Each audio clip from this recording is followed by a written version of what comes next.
Hi, third graders. I hope you are all doing well. Our teachers for third grade have started a YouTube channel that will review the third grade virtual learning packet every day. And today is my lucky day, so I will be your first teacher to talk about what your tasks have been. If you have not picked up a packet, just so you know, they are outside of all of the elementary schools. Please make sure you pick up a third grade packet, okay? Third grade. Today there are 3 different content areas that we're going to talk about. We have reading, we have math, and we have content. I'm going to start with the reading because that is first. Now in the packet, there are printouts of whatever it is that you're supposed to be doing. So for reading, they got this from ReadWorks. So for my class, I've been posting these on Google Classroom starting today of whatever matches the packet. And today's is called A Dangerous Dust Storm. And then if you go further into the packet, there are questions that go with it. Now, usually, from what I've noticed with these packets, they don't have you do all of the questions. So like for today, they just have you do question 1. So what I'm going to do is I'm going to read the article to you. If you find it on ReadWorks, it actually will read it to you as well, or if your teacher has assigned it to you, it should read it to you, but I'm going to read it to you just in case you had any trouble. It says, one day in 2011 in Phoenix, Arizona, a woman was getting in her car, which is parked in her driveway. Suddenly, her husband ran out of the house. He was waving his arms and yelling. Without another word, the woman ran back in her house, and shut the front door. The husband and wife stood at their window. A few minutes later, the sky began to darken, and then sand began to swirl around the house. Soon, sand and dust were everywhere, blowing all around the house. This lasted for almost an hour. The woman and her husband were watching an especially violent type of dust storm. A dust storm is a kind of storm where wind picks up clouds of sand and dust from the desert and blows them into the air. Phoenix is built in the middle of the Sonoran Desert. It gets several dust storms every year. Most of the dust storms are very small, but some of them are very big. A large, thick dust storm hit Phoenix in 2011. It was more than a mile tall and 50 miles wide. Severe dust storms can last for up to 3 hours. These dust storms happen in other areas too. Countries in the northern part of Africa can get very violent dust storms that last a long time. If this type of dust storm strikes near a farm, it can cover the farm with dust and sand. This means the farmer can no longer plant crops. Often the farm must be abandoned. Dust storms can be very dangerous. When a dust storm hits, it makes it difficult to see.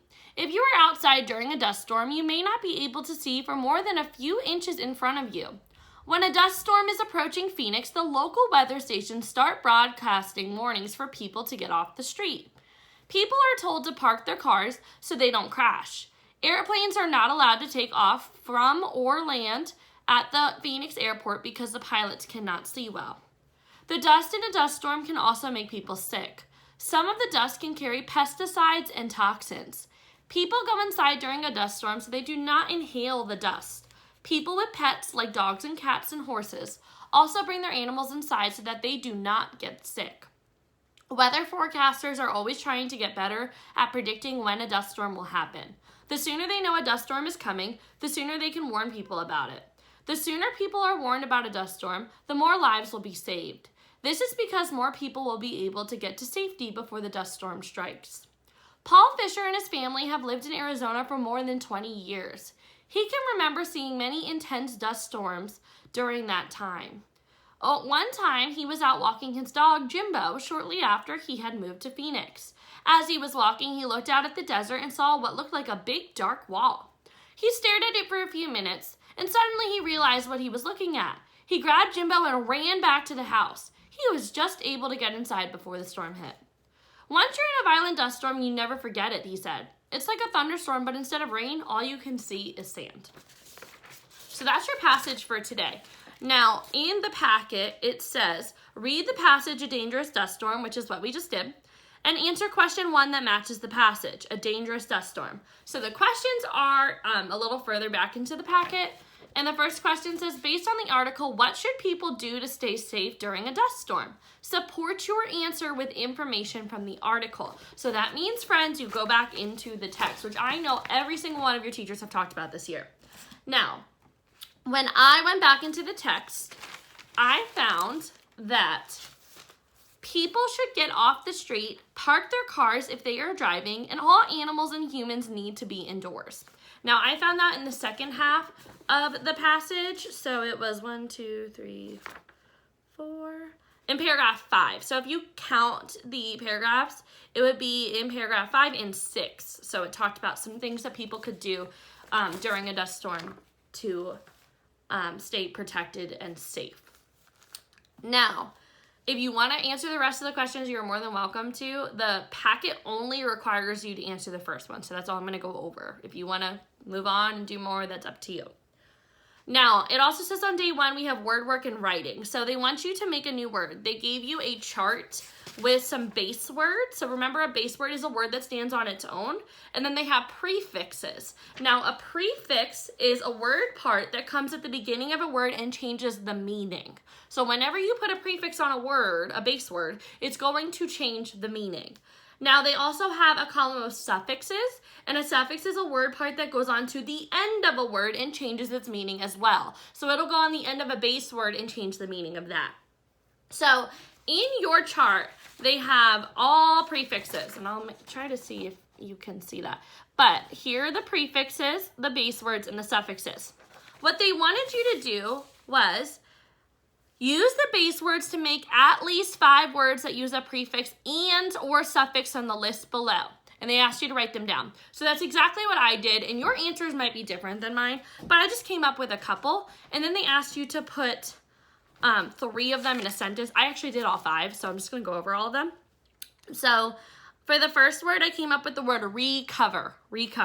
And my sentence was, I lost my notebook and need to recover it before class tomorrow. Now, of course, the prefix in the word recover is re, and re means to do it again, typically. And in this case, it says, I lost my notebook and need to recover it before tomorrow. It means find. So it all depends on that, the context clues in your sentence to figure out the meaning of the word. For the second word, I picked replay. So I used re again, and that means to do again. And my sentence said, I could not believe the touchdown the team scored, so I asked my dad to replay it. So replay means to play again. So like you rewind it, you hit play, replay. So our prefix is re, and replay means to play it again, okay? For word number 3, I came up with playful, okay? And full usually means full of or known for. And my sentence is, we got a new puppy and she is so playful. So she's full of play, okay? She's known for playing. That's what that means. For word number 4, I came up with careless. So my base word was care, and I added less on the end of it. Less means without when you add it onto the end of a base word. So careless, my sentence was, the painters were very careless when painting my room. So they had to come back and redo it. So careless, without care. They did it without care. That means they had to go back and do it again because it wasn't a good job. For word number 5, I came up with the word orderly. So my suffix was ly, L-Y.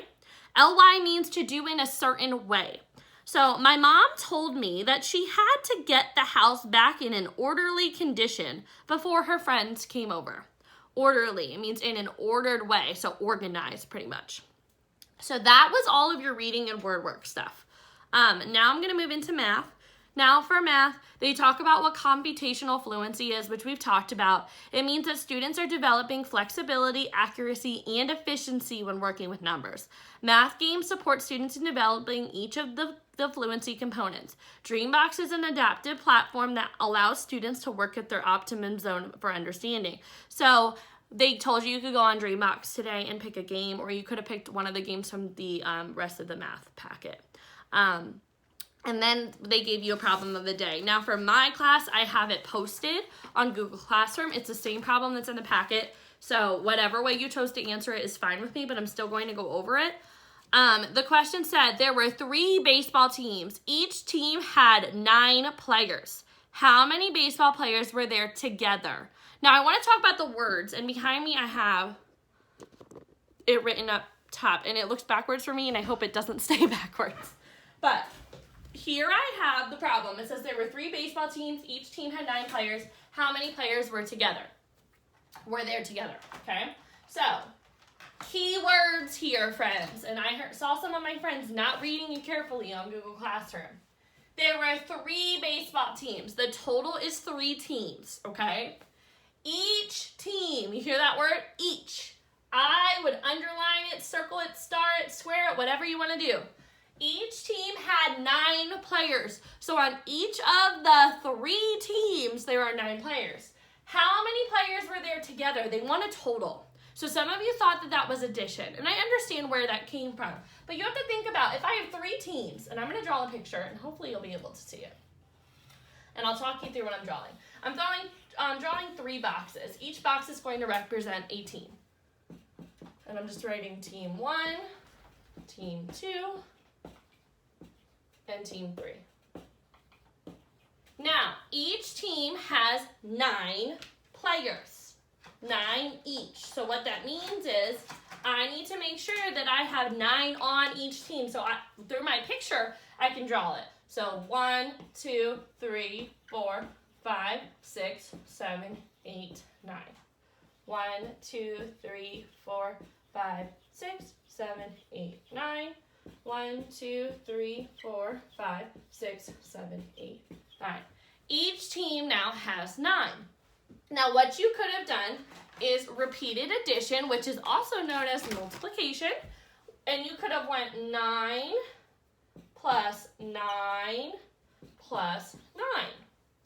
If you didn't do it that way, you could have counted them all up, or you could have done 9 times 3.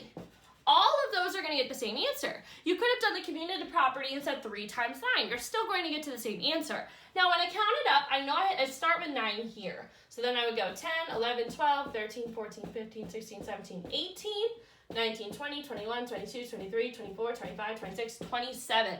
There are 27 people total on these 3 baseball teams. So all together. Some of you put the answer of 12. So what that means is you put 9 and 3 together. You added them. 9 plus 3 is 12. That's not accurate because it says each team. Each team. Those are your keywords. So with each team, you could have grouped together like, 9 plus 9 is 18. And then added 9 more and got to 27. You could have drawn a picture. There's a lot of things you could have done. But the key word was each. So you really need to make sure that you are paying attention to what it says. Okay? And like I said, for math, you can go on Dreambox for 20 minutes and write down any of the games that you played. Last thing is for science or content. What they're focusing on is force, motion, and energy, which we started right before we left school. So basically it talks about simple machines, gravity, why things work the way they do. And they gave you an article called What is Force? Now in your packet, you have to go through it and find it. If you have it on the computer, you can just scroll. The science stuff is towards the back, I believe. Let's see here. Yep. Okay. So here's what the page looks like. Okay. Now, they have this page with questions at the bottom. This is not something that I have posted. I'm not sure where they got this resource from. So what I'm going to do is I'm going to read it to you. If you don't have access to it, ask your parents to pull up the email that I sent them that has the packet in it, or you can use the packet if you picked it up from school. What is force is the title of the article. I'm going to read it to you. There's a lot of bolded words, meaning they are important vocabulary words. So make sure that while you are reading, you can highlight, you can underline, you can take notes, write things down that are important. It says, what is a force? Force and motion are parts of our daily lives. A force is a motion that pushes or pulls objects. When you open a bedroom door, you pull on the doorknob to open it. Once inside the bedroom, you push the door closed. A push moves something away. Wind can give a powerful push to a sailboat to help it move across the water. A pull moves an object towards something else. Picking up things is also an example of a pull. Gravity is a huge force that pulls objects back to Earth. When you jump up in the air, gravity pulls you back down. When you throw a ball up in the air, gravity pulls the ball back down. There are many forces all around us. Friction is a force that opposes the motion of an object. Friction slows down an object when it rubs against another. A bumpy or rough surface will cause an object to roll slower. Rub your hands together real fast. See if you can feel the heat in your hands. That heat is because friction causes heat when two objects rub together, okay? And that 2 was a typo in there. That 2 in there is not correct. It should be TWO, like 2 the number, okay? You rub two objects together. Now, there is a really nice visual on this paper that talks about all the different vocabulary terms they use with a picture, so I really would pay attention to that, and that would have helped you answer your questions. Now, what I did, friends, is I took all my notes and I wrote them down because that's how I learn. So when it tells you to answer the questions, they really mean go back in, find your answers. So question 1 says, what is the difference between the motion of a push and a pull? Now, they talked about pushing and pulling in the first paragraph, okay? So find those bolded words. It talks about pushes and pulling. What I wrote was, a push moves something away and a pull moves something towards, okay? Push, pull. You usually see that sign on a door if you're going to a store. Give an example of an object that moves by pushing. So this is question 2. So you can push a door closed, okay? And you can pull something, like say you're picking something up off the ground. You're picking it up, you're pulling it towards you, okay? Sometimes on doors too, you pull the car door closed when you're getting in the car, okay? But when you get out of the car, you push it closed, okay? That's the difference. Question 3, give an example of an object that moves by pulling. So I just said that you're picking up something, so you could pick up your shoes. You can pull a door closed when you get in the car. Question 4, what is gravity? Gravity is a huge force that pulls an object back to Earth. Now, gravity was bolded. It was the first word in the second paragraph. So if you don't know where I am, that's where it's at, okay? Question number 5. How does friction slow down an object from moving faster? Friction is the first bolded word in the last paragraph. It says it slows down an object when it rubs against another. So that's what our content lesson was today. In your packet, there are a bunch of links for this content lesson. It talks about how force works, how gravity works, and then there's a cool experiment using force through Mystery Science. For my class, I have them posted on Google Classroom. If you want to access them, the links are just in the packet themselves, okay? Now, I know that was a lot of information, but we want to make sure that you guys can review yourself, self-check, know where you're at. And if you want to go above and beyond and do other resources that we've sent out, that's totally fine. But we need you still working, okay? We are still working hard. We need you still working hard to make yourself, your brain smarter and ready for 4th grade. Now, if you have any questions, please email your teacher and we can help you out. And tomorrow you will see Miss Bobbitt starring in our YouTube video.